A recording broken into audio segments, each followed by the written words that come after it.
So welcome to the Women Entrepreneurship segment. Here we're going to talk about some very inspirational stories of women entrepreneurs who have taken that leap of faith and have become very successful. I believe 2022 is going to be the year of women entrepreneurship because post-COVID and during COVID and now during what we are seeing the recovery phase, I think women entrepreneurship is on the rise, and with the borders broken down due to technology, ocean and sky is the limit. So Anishya, welcome to this episode of Women Entrepreneurship. So thank you for speaking to us. Well, thank you, Nikhil, for having me here. It's such a pleasure, really. No, it's wonderful, and I think we'll talk about the venture. First of all, I'm very excited about the name because the name itself is very inspiring. But I'll let you talk about that. But just starting off, give us a little bit about your early journey line. What prompted you to take this leap of faith of starting this venture? So I don't really know what kind of ebbed me onto this journey. It was, I don't know, kind of almost spiritual.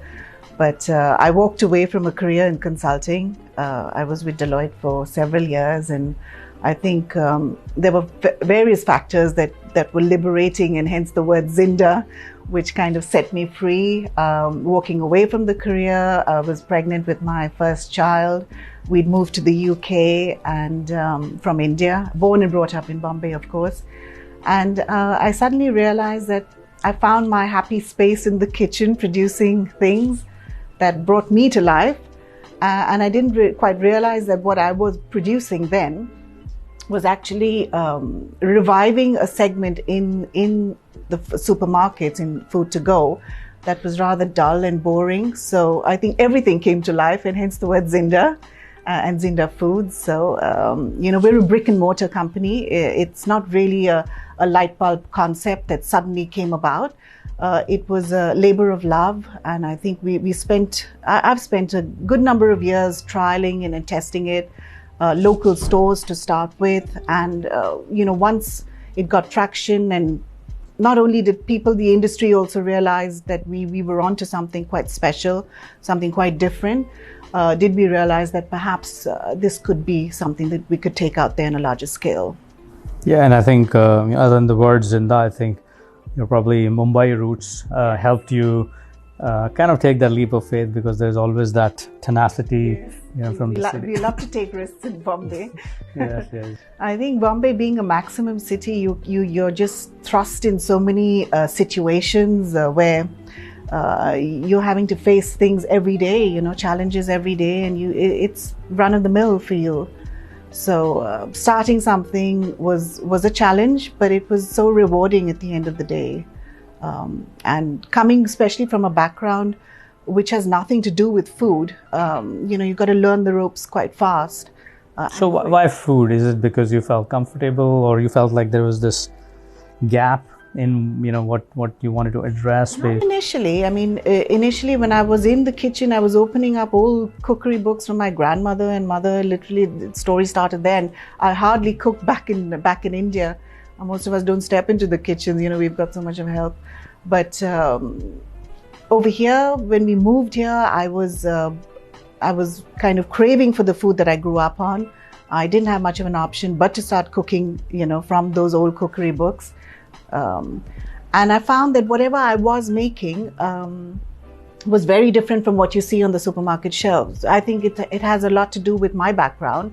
Different ethnicities. I mean, one can stereotype you and say you're Indian, or you have a Kumar surname, or you're Punjabi, but really the story doesn't end there. Right. It's so much deeper than that, because I'm half Parsi. My mom's side is all Parsi. My father's side is all South Indian. The food on our dining table is completely different. So you're born with a commercial sense. Yeah, just like it's like a melting pot of different ethnicities and languages and cultures all mixed into one. And then you're born and brought up in Bombay. You're in that, right. Really. I know, super exciting to hear. Kind of, it's especially now. I think with the health being a big focus area, right? Everybody is now realized last 2 years that in life, you could be chasing other goals, but if your health is not intact, everything falls apart. So how does Zinda incorporate about the health aspect of food into the whole kind of product line? before Zinda, the whole journey has been all about natural food. It's just the way we cook at home. We don't think about adding preservatives or additives because that's just not the way we cook.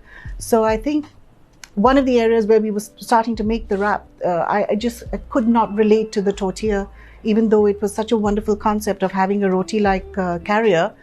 But no matter what you put in it, it's so disappointing because it doesn't taste anything like our fresh rotis that we make at home. So I think it started with that.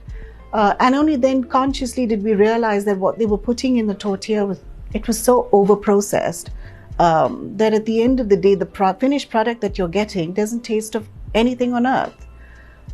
So we wanted to turn things around, and we said if we had to do wraps, we have to start with the right base.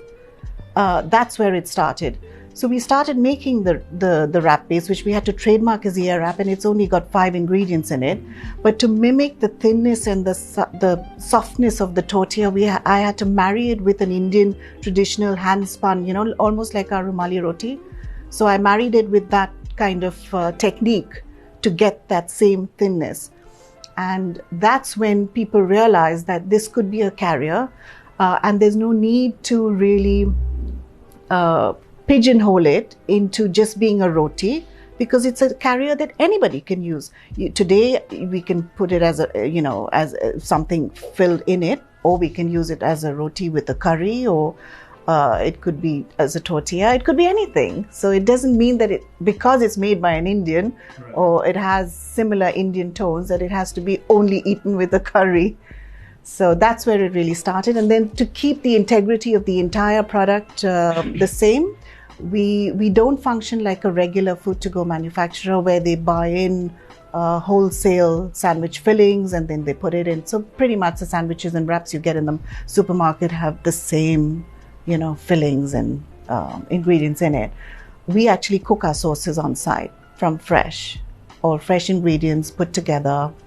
And by doing things the right way, we were naturally able to achieve the right claims, nutritional claims, and the health benefits from just a natural product. Yeah, and I'm getting hungry hearing all about your food, all the delicious stuff. But it seems like there's a lot of thought and a lot of process which has gone into building the product line. How do you see the role of technology? Right, I mean, digitization. Obviously, there's no limit to how much you can use technology, but I think with current where everybody's comfortable getting things delivered to them, everybody working from home, how do you see it helping your business, and what are perhaps some of the things you've done right to leverage the power of online presence? I mean, I think we can use technology with the right space and time now to incorporate technology on all levels. So on the factory level, there's so much of paperwork. On a daily production level, all that can be digitized, literally with iPads, with systems, with software incorporated, because all the systems and processes are so streamlined. Instead of documenting, because we are a British Retail Consortium BRC accredited factory, so we have to follow what they call a certain level of food safety, health and hygiene, which are independently checked by auditors, once or twice a year. And I think to digitize that would make life so much easier on a regular basis. From a product level, we use technology before when we do NPD, which is new product development, to put together certain ingredients. What are their calorie, what's their nutritional spread look like, and to make calculations. Software in-house can help us achieve that much faster than sending it to a lab and getting the whole thing tested. So if you have to make tweaks to the recipe, you can do it at that stage. And finally, I think also from the marketing and the delivery supply chain angle, technology can help in a huge way, because we're now also trying to sell just the flatbread, which is like your tortilla, just the air wrap, in the bakery section. But we don't need to be reliant only on supermarkets listing us. We can use e-commerce platforms to sell it ourselves, and also other, fast-moving delivery platforms. Like all these GoPuff, right, and Deliveroo. get you, And how do you get your customers mostly? Are they word of mouth? Are they through online marketing or offline marketing? Or what's like the biggest source of traffic and customer?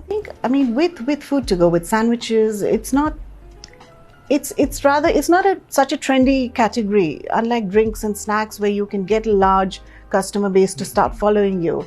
So I think if we're selling an ingredient as the Air app, maybe then we would have many more followers. But I think people buying our products, like the number of followers we have online does not relate to the kind of sales we do, because I think it's largely a word of mouth. Also, eating a sandwich or a wrap is more habitual. Right. So people go to the shelves, they're familiar with your product, they'll buy it, but they'll not necessarily follow you online. So I think with us, the strategy now is to kind of build trust in a brand that is giving you much more bang for your buck. Especially in today's day and age with inflation and all, somebody coming to that shelf with say £3.50 want something more. They don't want to have a sandwich which they can probably make at home themselves. They want to eat something which is different, affordable, safe, and healthy, and is ticking many more boxes. And I think amongst our consumers as well, we realized from quite a few years ago that we were resonating more with the Asian palate. I think maybe because our flavors were bolder. We had a lot of Muslim, clientele, customers, and they needed validation on the pack. Even though we told them that the chicken was halal, that's not good enough, and we recognized that. So it was important for them to see that validation on the pack.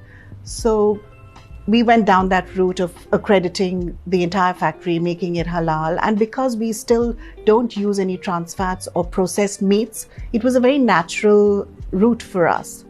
So we are one of UK's few, only halal. And how long you've been in inception now, business-wise? Literally in inception, it started from my kitchen table in 2013, but from the factory formally only 2019. Yeah. So, just about. And I guess last 2 years anyway been, last 2 years, absolutely. It just totally destroyed our food to go market. We lost 60% of our business. Yeah, no, it's been tough 2 years, but hopefully things are now, beginning to come back to some sort of normality. The journey of entrepreneurship, many women aspire, they think about it. But very few take the leap of faith, right? As you mentioned as well, right? I mean, you have a professional job, and then you have a passion, and you're always thinking about, does passion equates profit, or I should stick to my professional job? What would you say or share, perhaps, a couple of things which helped you really jump over that line, right? Because many people are sitting on the fence. Always. Even I sat on the fence for the longest time. But I think finally, it was my husband who finally said, you have to just dive in and then learn to swim later. Because if you don't do it, nobody's going to do it for you, and you'll only end up regretting it. But I think at that point of time, I realized that as a woman, I'm not out there to prove a point or, it's man or woman. There is really no difference. The thought process is that it's progress. It's not about perfection. I'm not in the running for being, wife of the year or mother of the year. Perhaps I'll never be that. But in whatever few ways I can contribute to inspiring the many paths that may cross other women, I do it. I've burnt my fingers along the way. But if I could give back to another woman entrepreneur who is looking at perhaps taking that first step. It's always just baby steps initially. It doesn't have to be big steps. Let the growth be organic, because then even if it fails, or even if you don't make something happen, at least you would have tried. Right. Yeah, they say the biggest regret you'll have in life is not trying, right? And so, yeah. How do you correlate food to mental wellness, right? I mean, there is a lot of data out there now talking about, clearly there is, of course, WHO report came out the other day, said 1 in 10 people are suffering some sort of, a mental issue, whether it's light depression and so on, right? And it's expected because of what's happened in the last 2 years. And the natural things people gravitate toward is food. Yeah. And so how do you see the correlation of food to enable and help, the cause of making people mentally happy? I think it's massive, because mental health, now we're so conscious of what it is, but yet we're surrounded by junk food and over-processed food. If there is something that we know is going to cause obesity, problems with our health, cancer, we know it's directly linked to processed foods. You want to keep the food as natural and as clean deck as possible, so you're really drawing on those natural ingredients, which eventually, makes you feel much better about yourself. Otherwise, you're satiating a hunger with more processed food, junk food, and you're not feeling good about yourself. Also, core ingredients, which, like spices, and which are not tampered with, our old Ayurvedic ways of eating, cleans the body, detoxifies the body, clears our mind. Mental health is a big issue right now. Yeah, it is. And I think especially amongst the younger generation. And if you're going to be subjecting the younger generation with sugary, fast food, things that they have direct access to, which are cheap, then you're destroying them at such a young age. Yeah, and I think, there's both aspects, right? The food consumption, and then also the kind of lifestyle, right? What do you see next happening from Zinda now? I mean, obviously the businesses are coming back. The pandemic's a little under control. I should look at the roadmap now. What if you have to dial forward 3 years, 2 years, where do you see Zinda going? I think in terms of Zinda, the time is ripe now that we really focus a lot more on the marketing aspect. It's important that people know what the product is, where they can get the product, and what is the journey and the story behind this product. We're not just a faceless brand producing something that's on the shelves. There's thought behind it, there's a story behind it, and there's a reason why we're asking you when you're walking down the supermarket aisles to really question what you're picking up and putting into your basket, and look at the back of pack, and if there is a better alternative, say to a tortilla or a bread, then choose a more natural.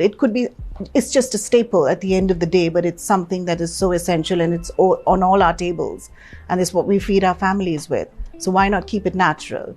So I think it starts really with just the marketing and getting the word out there, and then expanding. And it's not just about being in the UK, it's about being everywhere, and to also link up this beautiful carrier that has been inspired by our hand skills and hand spun technique, as much as a tortilla, but it can be eaten with everything. Yeah, I think it's a cross cultural cuisine in some sense, right? Yeah. So any plans of it making it to Mumbai also through the technology? You have Pret opening there. Yes. I hope they consider us. In fact, there's been a lot in the papers about how Pret needs to adapt its flavors to suit the more Indian like palate. The cereal is a perfect example, right? Yeah. The Kellogg's came, KFC and all as well. They have those rice bowls, the biryani bowls. McDonald's has done it. So I think Pret will have to do it as well. We're not sandwich eaters, per se. So I'm sure they will, and hopefully, Zinda air wraps will be there. Exactly. We want our roti. Well, it's been wonderful chatting with you, and I think quite a inspirational journey, I must say, because again, it's one of those passion you had, and sitting in your kitchen while having a good professional job, and then thinking about then taking the leap of faith and then executing upon it, and also I would say surviving through the pandemic, which is never easy, right? Because if you just took the leap, and then 2019 and the world came crashing down. Understanding the business also, because it's when you're handling food and it's a chilled product, it has a very short shelf life. So you've got to keep people safe at the end of the day. So what you're producing has to be technically perfect in a manufacturing setup. I think the risks are high as well. The risks are very high on a chilled, short shelf life product. Yeah, and I think the risks are high, and also I think from a distribution model, you mentioned supply chain. Supply chain is a real hassle because because of the short shelf life, it's got to get to the depot.